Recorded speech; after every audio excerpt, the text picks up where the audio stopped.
Hey guys, Brian Goes Blue. And Coco too. Back again with another movie trip review vlog for you tonight. And tonight we're going to be seeing... The Pope's Exorcist! Yeah, The Pope's Exorcist. Woo! This one stars Russell Crowe.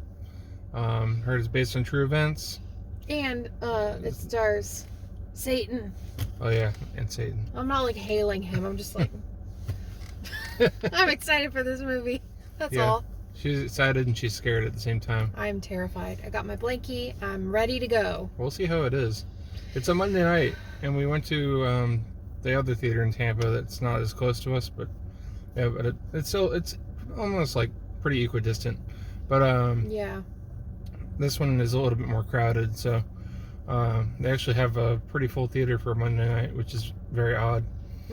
So we're seeing a late night, like a 9:40 showing. So yeah, it's 9:42. It's 9:42 now, so good thing we already have all our shit. Good thing we've seen these previews a bunch of times, so you know they're just gonna be playing Evil Dead Rise and Boogeyman trailers. I don't need to see the Boogeyman trailer again. I'm good. Yeah. But exorcism movies are my favorite, like, subgenre of horror. Like, I shouldn't say exorcism, possession, hauntings, all that jazz. So yeah. I'm stoked for this. Usually these movies are a hit or a miss. So hopefully, I know a lot of people didn't like Pray for the Devil, and I loved it. So I thought it was alright. It wasn't like my favorite. I didn't love it, but it creeped me out. It made me pee my pants a little. So if it does that, I'm happy. It entertained me. It wasn't the best Exorcist movie, but you know it wasn't the worst one either. I didn't like the hair thing. The hair coming out of the mouth. It's gross. But yeah, I'm really excited to check this one out. So I'm really excited to see Russell Crowe doing something. He hasn't been. The last thing we saw him in was like Thor: Love and Thunder. Yeah. So it's always fun when they incorporate the Vatican, which I feel like I say that, but they always do into these kind of movies. But he's actually like the chief exorcist because he's the Pope's exorcist, right? So, and this is based off of true events, and I say that because I don't like to say that unless I really do my research. But apparently, the exorcist that was at the Vatican for like 36 years, that's apparently what this is like based off of. And I'll say one more thing. I usually really get the most scared with exorcism movies when it's a little girl, and you know that they do that a lot. So I'm interested to see how this one's going to play out because we saw a little boy primarily in the trailer. So I don't know. We'll see. We'll see. Hopefully it's not too bad or too goofy. Yeah. We'll see. We're either going to be laughing a lot or like I'm going to be like gripping your arm. That's fine. So we'll see. All right, guys, we'll be back. We gotta head on in there. Into the other AMC we go. This is the Veterans one. 24 theaters in this one. It's the bigger one. You got your IMAX, and then on the other side it's got Dolby behind the trees. Wait, it's called 24 because there's 24 theaters? Yeah. Is the other one called 20 because there's 20 theaters? Yeah. No. I thought they just, no, I'm being dead ass. I thought they just numbered them like that just cause. Nope. So you'd be able to tell the difference. Nope, we got all the posters on the side. And more posters on the other side. Oh, there's Pope's and Coco. Exorcist. Hi. What's that? Oh yeah, there's the Pope's Exorcist. Yeah, we're gonna head in. Alright, hold on. So I've never seen this. This is the IMAX theater. And there's a big door in front of it, like somebody messed up the door inside the frame or something. I'm not sure what the hell's going on here. It's so weird. Got it. 1, 2, Freddy's coming. It's really strange. Right? I don't know. I'm not going in there. Well, we just got out of seeing the Pope's Exorcist. We'll give you our thoughts in the car. And we're back in the car. Back from the Pope's Exorcist. Yeah. Yeah.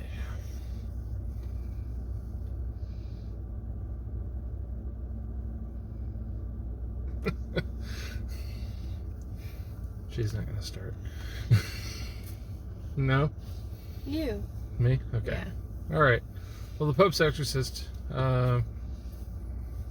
basically takes place in 1987, like in June and July, kind of. And in Italy for the most part, right? Mm-hmm. And then Spain, yeah. And got the Pope's Exorcist is played by Russell Crowe, and he's obviously the I don't know, priest, and he's the chief exorcist of the chief Vatican. exorcist, yeah.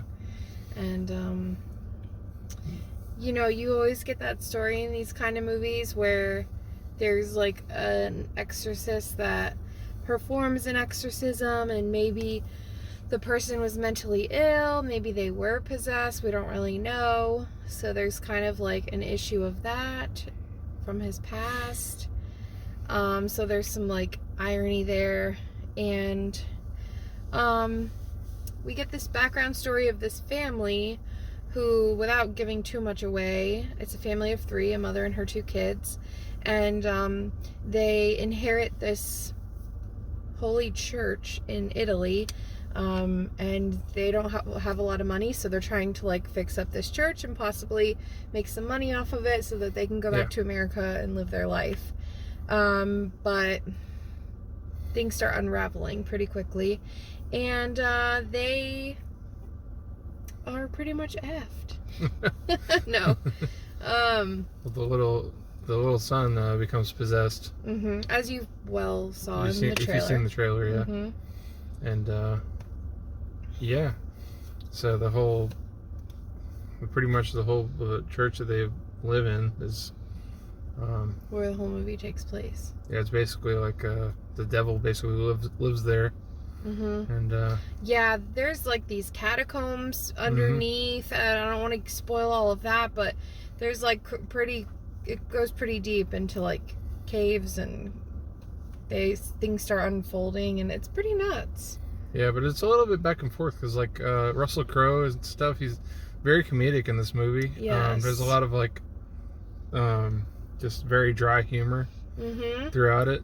Yeah. And, I don't know, it's kind of hard to know like how to feel about this. It's hard to take the tone of it. Yeah. Because and then it just starts getting really crazy and really horror, like towards the middle, and then the third act definitely gets real horror. But like whenever the kid's possessed, he says some funny stuff, and it's like, you know, kind of, I think it's kind of poking fun at like The Exorcist with the mother sucks cocks in hell. Brian! Sorry. I did not expect you to just come right out with that. Whoa. But yeah, I know what you mean. There's a lot of like that kind of talk. Yeah. There was. I don't know. It's just it's pretty hard to pinpoint the category of like horror it's in, because it's like it's got the comedic elements like we said, and it's also got the really hard. And then it was like stuff. Cheesy. There were CGI parts where I was like, I literally was like, ugh. I rolled my eyes. I'm not gonna lie to you guys. Like towards the end. No, just like throughout, there were certain things where I was like, oh my gosh. And the kid was a little bit over the top with his like, he was like in the camera like that, like I don't know. He was just very like over the top. But I mean, I get it. Yeah. But I liked how like as it progressed, as these exorcism movies do, the appearance gets a little more intense. Yeah, he got pretty intense. And it wasn't all CGI, which I was happy to see that. Yeah, there was definitely some facial prosthetics there going on towards the end. Was it the best Exorcist movie I've ever seen? No. But did I have this with me? Yes. She brought the chocolate cross. Okay, listen. You can't be too careful. You can't just be going out here and playing with the devil. You gotta be armed, okay? So, you gotta be armed, okay? That's all I'm saying. Damn it. I love a good exorcism movie, and I think this was really good. There was some elements that like they played with that I liked that I don't want to spoil. Do I think it's worth checking out? Yeah, but you know what it gave me? It gave me like Pray for the Devil vibes. And I remember feeling like more uncomfortable and a little more scared in Pray for the Devil. Yeah. Does that make sense? Mm-hmm. I definitely think for me personally, for whatever, probably not for whatever reason, probably specifically because of Reagan and Emily Right. Rose, but more so Reagan, there's this element of the females being possessed that just does something to me.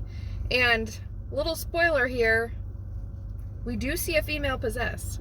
I'm not going to say who, but we do see that. That was pretty cool. But yeah, but it's not the same. Yeah. But yeah, like you said, there were uncomfortable moments. It did go into like some pretty like intense little horror moments, and I appreciated that. And I think Russell Crowe did a great performance. Oh yeah, listen, He was great. if you were even like thinking about seeing this, if you don't want to come to the theater, fine, wait for it to go on streaming. But it's a good turn off the lights, sit and feel a little uncomfortable in the theater. You know what I mean? Oh, Like yeah. you feel a little uneasy after. It's good for that. And if nothing else, if you like Russell Crowe, watch this movie. He's brilliant in it. Yeah. He's just a badass priest. But if you took somebody that like wasn't into horror to this movie, they would be probably frightened from it. Yeah. You know? Am I desensitized? We're getting there. Yeah. Shit.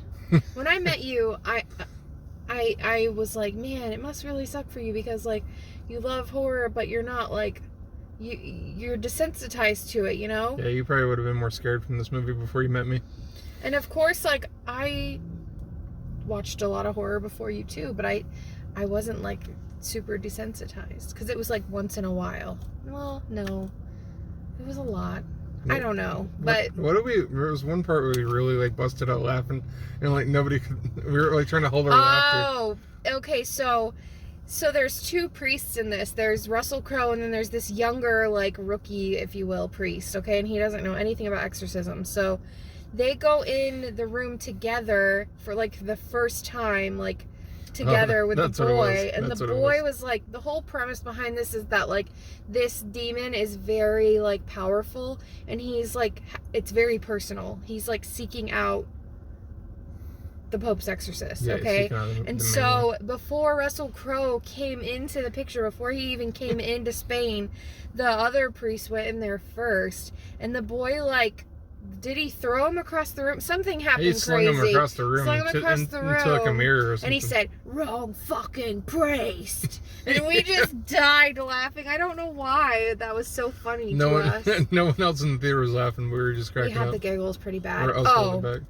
And also when Russell Crowe was like riding around on his little Vespa, his little Ferrari Vespa. He's like riding around on this little scooter fucking thing. And he's got his Exorcist hat on, you know. I think that's also a nod to the Exorcist because that's like the hat. But like he's just strolling through Italy on his little moped. Yep. That was pretty funny. That was pretty good. But I don't know. I think today, like right now, straight out of the theater, I'd give it a solid 3. 3?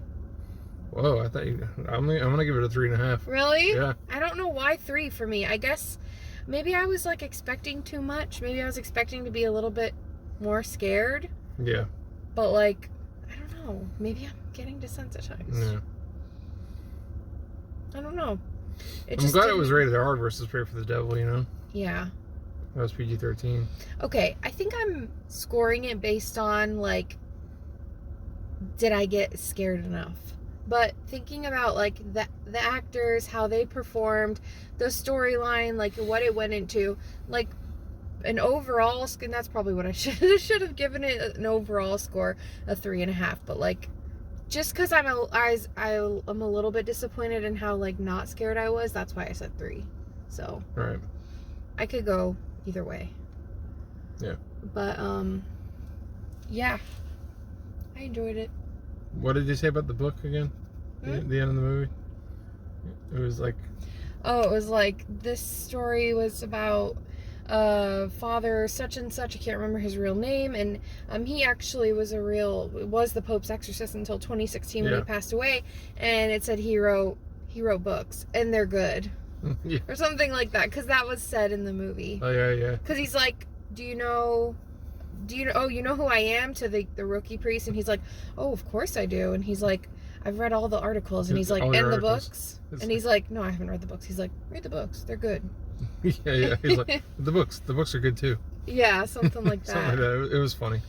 Yeah, so there were comedic elements which you don't really see. Not in an Exorcist movie, not too much. No, and Russell Crowe was just so smooth and like badass. Like that made it. Yeah. That made it for me. If it would have just been some actor playing a priest, it would have been like, okay, we've seen this before. Okay, guys. Day one purchase, no. But if it's, I mean, when it drops in price, I would pick it up for sure. Yeah. But yeah, that's our review for the Pope's Exorcist, guys. Next up, Evil Dead Rise. We're gonna see that on Thursday night, opening night. Oh, and also, oh, sorry. I don't, yeah, you're good. Did I hit you? No. Also, this is unrelated, but not really because whoop. We never got to see this movie in theaters, so. Oh, it's out of theaters now? No, it's not out, but it's still in theaters. Oh shit. Okay. Well, we got a free poster. We came to the Veterans Theater. We didn't go to our normal theater. This was our OG theater, from like back in the day. Yeah. But they were giving away free posters, so we snagged an Air poster. Yeah. Which we didn't get to see this one, but we wanted to. Sorry. There's so much to see. You can't see everything first weekend. Yeah, it's hard. But yeah, Evil Dead Rise this weekend, and Beau is Afraid's also this weekend. Oh yeah. So we're gonna try to fit that in somewhere. I don't know. It's like a 3-hour movie. Mm-hmm. But yeah, that's pretty much it for us. Just stay tuned for more content. We'll have a couple of theme park videos coming your way soon enough too. Yes. 9 days till Disney. Yeah, we're going. So we're gonna do. Sorry, go ahead. We're going to Hollywood Studios in 9 days. Yes, and we're gonna stay at Pop Century, and it's gonna be so much fun. Yep. So be on the lookout for definitely after that trip. We're gonna do like a part 1 Disney Magic Kingdom, part 2 Hollywood Studios. And another thing I want to say is I know I posted on Instagram. By the way, if you're not following us on Instagram, Brian Goes Blue on Instagram, Coco Dutch DUCH on Instagram. You can follow us and see what we're up to. She posts more than I do. I posted on my story yesterday just asking if you aren't subscribed to our channel to please subscribe. And I want to say to anyone who's watching this video is probably already subscribed. So thank you for being a loyal friend and watcher of this channel. We do it because we love it. We watch movies anyway all the time. So we like to just share our experience. Yeah. So we appreciate you guys. We maybe don't say it enough, but we really do. We do appreciate y'all. I wanted to just kind of throw that in there, but say your prayers. Don't take shit from anybody, and just be weird and live your life. I don't know what be weird like us. I don't know what I'm trying to say. Just like life is short. Just do whatever you want to do. You know? Do it up like that. But yeah, I don't know. All right. Do it up like that. Shout out to Santa Stalker. Just do it up like that, okay? Just do it up like that. Brian Goes Blue. And Coco too. Signing off. Bye. Bye.